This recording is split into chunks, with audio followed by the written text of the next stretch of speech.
So just today, there's been a lot of news surrounding Paul George and the Clippers. Today, we're going to be breaking down a lot of this news, talking about some theoretical stuff, talking about, their signings, talking about Paul George, obviously, because that's the biggest name out there right now in free agency. So let's just get right into it. So the Clippers, they announced today that Paul George, the 34-year-old, won't be re-signing and will be hearing offers from the Sixers. So first and foremost, Paul George's tenure with the Clippers was definitely a streaky road, I feel like. And, looking at the last postseason against the Mavericks, he played pretty poorly. And looking at his postseason runs with the Clippers, aside from, I think it was that 2020 or 2021 run, I think it was 2021, he's been pretty bad for the Clippers. All things considered, he's been, obviously a two-way star for them in the regular season. But when it comes to showing up in the playoffs and, being healthy, he really hasn't done that. So going to the Sixers, it gives them another option that they can go to that's not Joel Embiid or Tyrese Maxey. I feel like his fit on the Sixers is definitely one of the best, if not the best fit for him moving forward in his later career, because he is getting into his mid-30s, late 30s, so he's gonna be looking for more of, I wouldn't say like a bigger role where he is right now, but kind of like having a stable role. So going to the Sixers with a guy like a Maxey that can just direct traffic, handle the ball, Joel Embiid doing his thing as superstar, Paul George can finally be that third option, fourth option that can just not only, I wouldn't say like he's gonna be a spot-up shooter, but kind of just like take the pressure off of him in terms of his scoring ability. So on the Sixers, I definitely think he's going to be a pretty good fit with them, considering that Tyrese Maxey and Joel Embiid both create a lot of gravity. It'll create more opportunities for him to be open. So another team that was linked to Paul George was actually the Magic. I heard a lot of rumors about him, hearing some offers from the Magic, and I think the Lakers too. But the Magic, they just signed KCP today, so it cut a lot of their cap that they can use for Paul George. So I definitely don't see that. And I think the Magic are gonna go for more of like a Klay Thompson, because I know his name, which I will be making a video about soon. They might go for a guy like that, a much cheaper guy, a veteran that has some playoff experience, and his 3-point shooting is really his biggest asset. So Paul George, really the biggest thing that we're looking here for him is him being able to still be that two-way star at his level, but he definitely is regressing. You can definitely see it. So going to a team that really needs a two-way guy, some like a glue guy, basically, some that can be a defensive guy but also being able to score the rock, is definitely pretty valuable for that team. So the Sixers are most likely going to be getting Paul George. It's definitely looking like it now, and his tenure with the Clippers was definitely a fun ride, but it didn't end pretty well. Going into the next piece of news here, James Harden signing a 2-year deal worth $70 million to stay with the Clippers. So Harden, I talked about this in my last video. I think the best or the most likely situation for him was to stay with the Clippers, and that's exactly what happened here with Kawhi Leonard staying here, being also 33. The team is still pretty old. James Harden going into his age 35 season, so we'll see how that turns out. Harden, he still has a lot left in the tank and a lot left to prove. At his level, he's really adapted his game pretty well. I saw like a post on X talking about how James Harden has been able to not only adapt his game into his later years, but also just be consistent.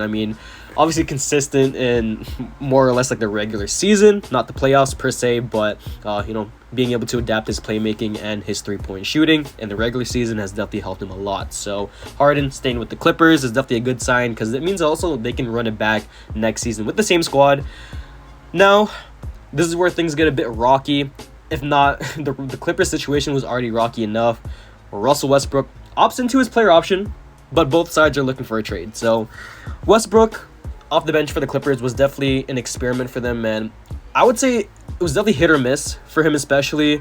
He's definitely not the same player he used to be, Obviously, looking at him, he's pretty washed, and coming off the bench for the Clippers definitely had to been taxing. I wouldn't say like on his ego, but I feel like Westbrook still thinks that he can be like an impact type of player, and I still think he can too, especially off the bench. He's definitely one of the better rebounding guards in the league. So going to a team like the Nuggets that I would say definitely need some more bench presence can definitely help them a lot too, especially because they lost KCP and Bruce Brown in back-to-back years. So they're going to need some guys, some glue guys that will help them. And I think Westbrook can definitely fit into that mold. So there's that for the Russell Westbrook news. In terms of signings, we do have some pretty big names here. I feel like in their own right. First and foremost, Kevin Porter Jr. Yes, that Kevin Porter Jr. is back in the NBA and has signed with the Clippers. So, first and foremost, not including the off-court issues, KPJ on this team is just perfect. I mean, he is 24 years old, so he still has a lot of potential, a lot of room to grow. And what he showed with the Rockets a couple years ago definitely shows some flashes of him being a really great scoring threat for this team, but also a guy that can play make. The one thing is that his decision ability, or like his playmaking ability, or decision making actually, is definitely not the best. I would say there was a lot of times where it's really questionable whenever he made a play. So KPJ can definitely not play the point guard position anymore. He can be more of like a combo guard, like a two, off the bench for the Clippers. So that's definitely good for them. But looking at the off-court issues, I'm not gonna get too into that. You take it as you will, but considering that they do have Kai Jones and Josh Primo, or they did sign them, you can tell the Clippers are definitely trying to experiment with some players that are getting some second chances. So the next name here we got is Derrick Jones Jr. He signed for, I think it was like a 3-year, $70 million deal. So it was a really cheap contract. Derrick Jones Jr., showing off in the playoffs with the Mavericks. I would say this signing is definitely pretty good too. I mean, it's basically like a mini Paul George minus the scoring ability.